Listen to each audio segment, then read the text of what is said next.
Station, this is Houston. Are you ready for the event? Houston, this is Luca in Columbus. I'm ready for the event. ESA, this is Mission Control Houston. Please call station for a voice check.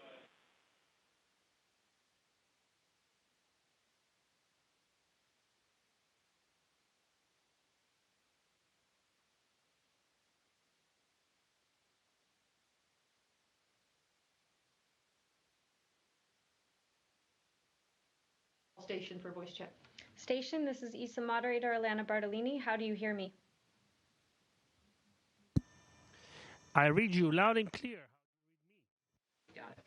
Excellent. Thank you. Hello, Luca. Good afternoon. You're now connected with Germany, Italy, and Spain. I'll hand over to you quickly for some opening remarks, then we'll go to the floor for questions.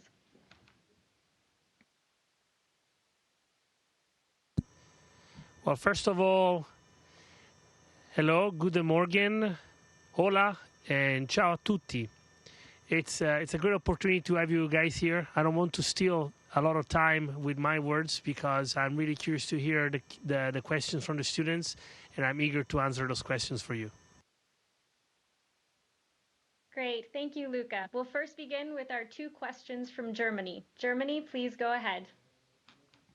Hello, Luca. I'm Stefan Yao from a secondary school in Kaibala. We had a huge Mission X program, and me and my students, we wanted to know, in the biowork experiment, you work with microbes that break down rocks into useful minerals and metals. How do you safely perform experiments like this on the ISS, where the contents could be harmful for the crew? And do you think that experiments such as biowork can help lead to the development of future life support systems? Wow, hello. Well, first of all, I'm very excited that you guys know so much about the BioRock experiment. It's a really cool experiment. The way we deal with any kind of potentially harmful substance on the space station is that we take a very good care of how we contain it. So anything that is potentially harmful needs to be contained in 3 different levels of safety. So the BioRock experiment had a box inside which there was a container that had the water and the bacteria, and then we also performed all the experiment here in Columbus, away from the other modules, inside an incubator, so that we could spin the bacteria to see how they would perform in microgravity, or actually with the same conditions they would have on the ground under an acceleration, and floating in microgravity. So basically, the answer is we have. In the design itself of the experiment, we contain as much as we can any potential harm, and on the ground we take really good care of doing that. As far as an experiment like BioRock being useful for future life support system, BioRock was not designed for life support systems. We have other experiments that are going in that direction, where we want to recycle water. We want to see if we can recycle solid waste. We want to see how we can improve the stability of an environment. BioRock was really designed more as a mining idea.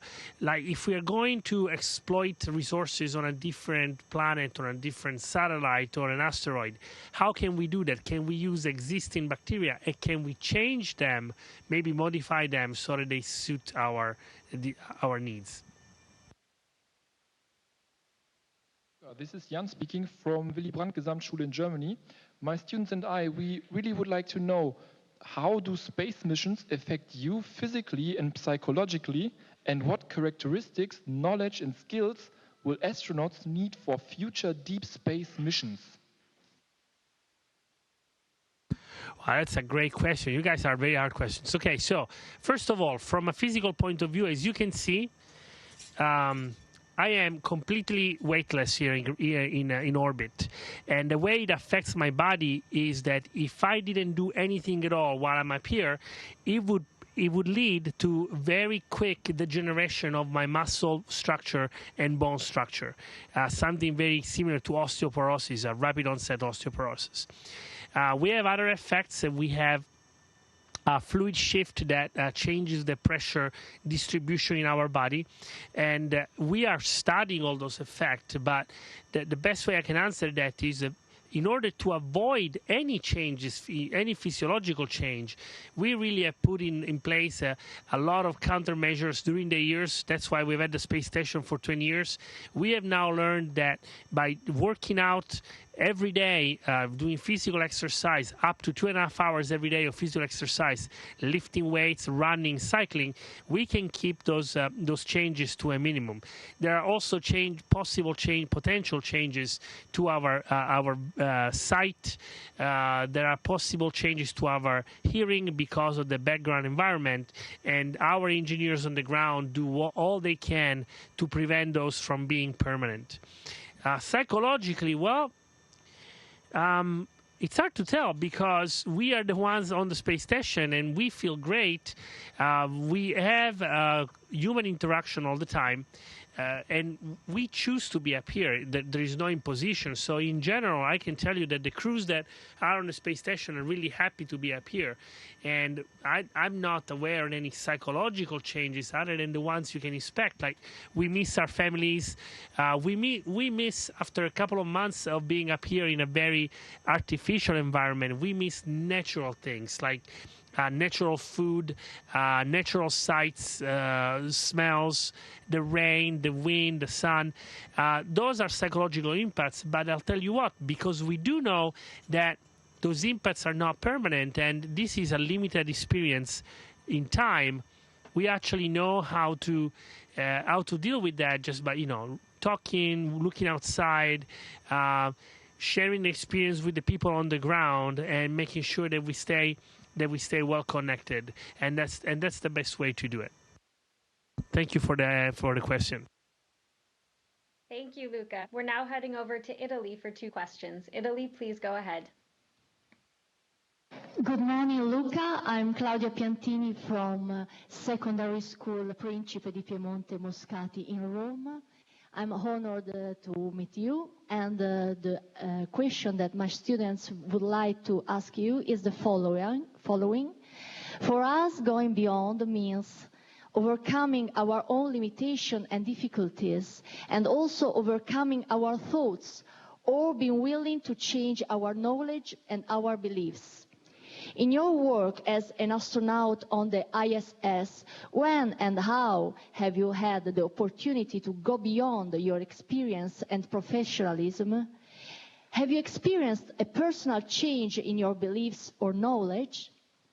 Thank you. Wow, you guys really search deep for very, very deep questions. So what does it mean to me, going beyond? To me, going beyond is finding your limit, finding the side of the box that you are currently in and pushing the limit away to the side. Try to make it bigger. We all have limits.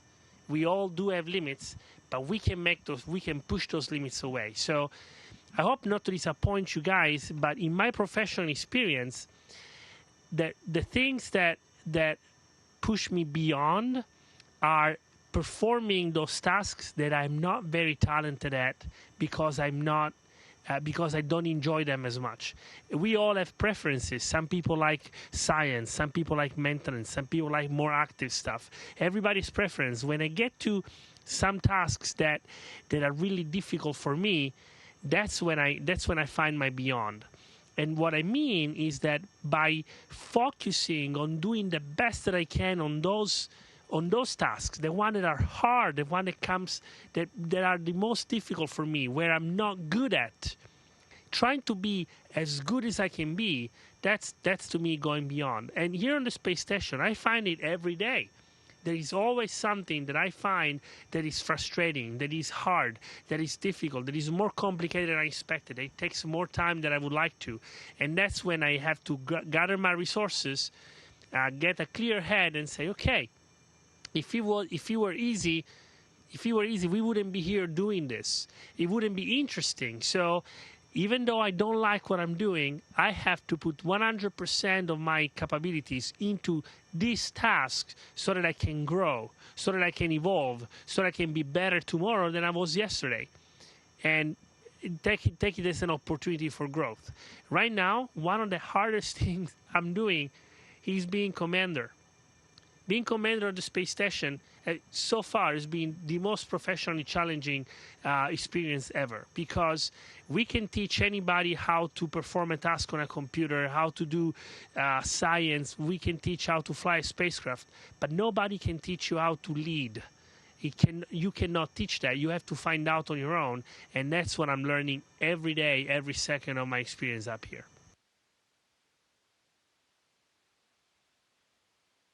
Hello, Luca. My name is Gerarda Gallo. I'm a math and science teacher from Giovanni Falcone School, Grotta Ferrata, Roma. We can only imagine your emotion moving away from the Earth and living in an environment so different to what we are used to. Well, I wish to ask, do you think going beyond means adapting to a new environment and perhaps finding a new planet to live on? How does your experience as astronaut help you appreciate our Earth and see an opportunity to make it better? Thank you so much. So as I said, going beyond can have any meaning you want.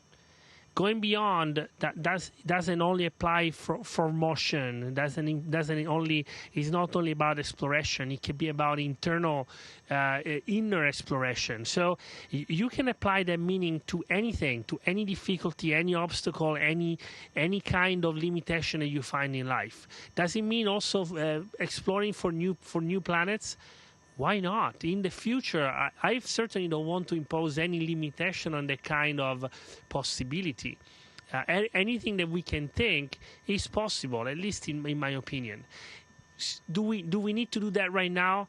Well, in the future, if we keep expanding the way we are expanding on Earth, we will run out of resources. So we are going to have to find resources on different planets, or on the moon, or on asteroids. So is that going beyond? Yes, it's going beyond our capabilities of today. How do we do that? We do that by employing science, by employing technology, ingenuity, by having exploration as a way to go beyond what is currently our limit. But yes, I don't think it's a contrast when I say that going beyond is also understanding that what we're doing on Earth right now is damaging our only planet, the only resource for life that we know. And we have to go beyond what we're currently doing in terms of energetic resources, in terms of limiting our CO2 emissions. We have to go beyond our current plans in order to keep our planet viable. Not for life. Life will continue. Life will continue well beyond we are gone. But we are facing a mass extinction for many species, including man, because of our own incapability of seeing beyond our present times. So yes, going beyond from the space station also means looking down and thinking, we need to put our resources into saving this planet, into understanding that it doesn't belong to us, it belongs to an whole ecosphere, and everybody's part of it. Thank you for the question. Thank you, Luca. We'll now switch over to Spain for 2 questions. Spain, please go ahead. Hi, Luca. I am Diego Garcia, teacher at FEIP Federico García Lorca, Guadalajara in Granada, where we work with 3D printing and educational robotics. Nice to greet you. On Earth, we have created remote control robots that can walk, roll, and even fly. What role do you think this type of advanced robots will have in the future of exploration? So we already have robotic exploration, and as a matter of fact, ESA's program is called the Human and Robotic Exploration, because we think that they go hand in hand, or hand in robotic hand. They're not in contrast, and right now robotics is incredibly important. Think of the discoveries and the research ongoing on Mars through Spirit, Opportunity, and Curiosity. They have done tremendous job exploring and visiting the ground for us.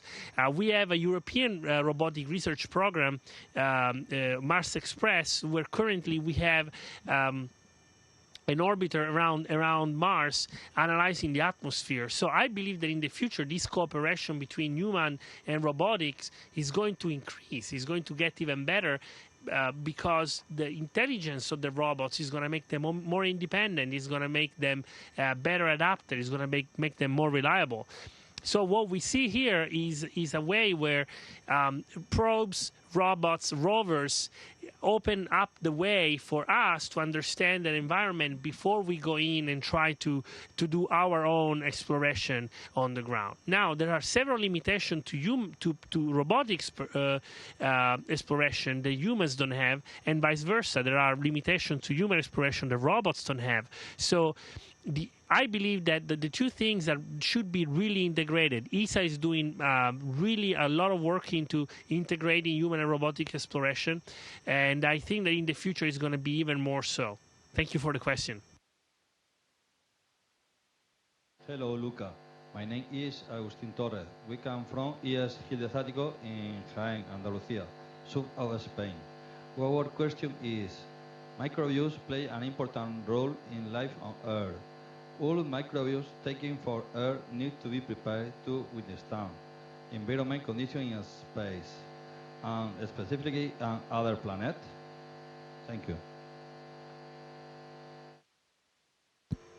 So yeah, no, we really understand the microbes and the microbiome is a vital part of our environment and ecosystem. We study our own microbiome up here on the space station to understand what changes happen to the microbes when they are in a macro G environment, and they do change. There is gene expression changes, there are behavioral changes, there are reproduction changes. So we are currently studying those to better understand what happens at the microscopic level when you leave the known safety of Earth, and you go in an environment that's completely different.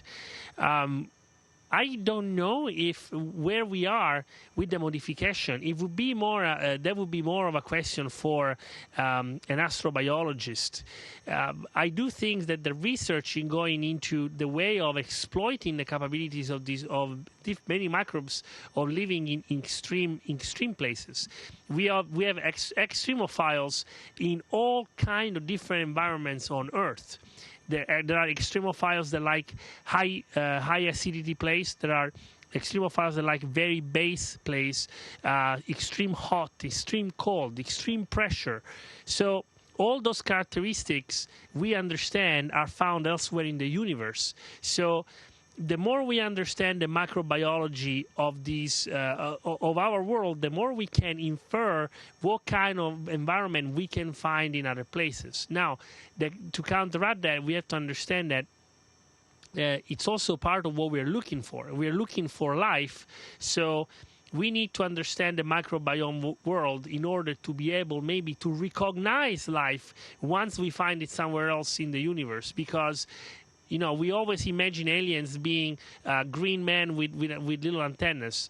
I don't believe that that's what we're going to find, but I do believe that it's going to be something very similar to what we understand because of the physical constraints of the universe. And the microbial world is probably what the closest example that we can find of something that is probable existing elsewhere in the universe. Thank you very much, Luca. Unfortunately, we don't have time for any more questions, so I'll hand back over to you for a quick goodbye to all of our connected sites. I want to remind the students that ask me the questions that you are the future of science, technology, and exploration. Your questions are so important because it shows your ingenuity and your curiosity. keep that curiosity alive. Curiosity is what made most of us astronauts be here today. We just wanted to explore. We wanted to find out new things.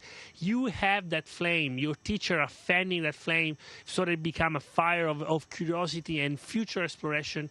We trust your generation to come up with the question and the answer that we need to be better humans in the future. So thank you for your question. Thank you for coming up here. Thank you for pushing me beyond my own limits of knowledge, and I'll see you soon, and thank you again.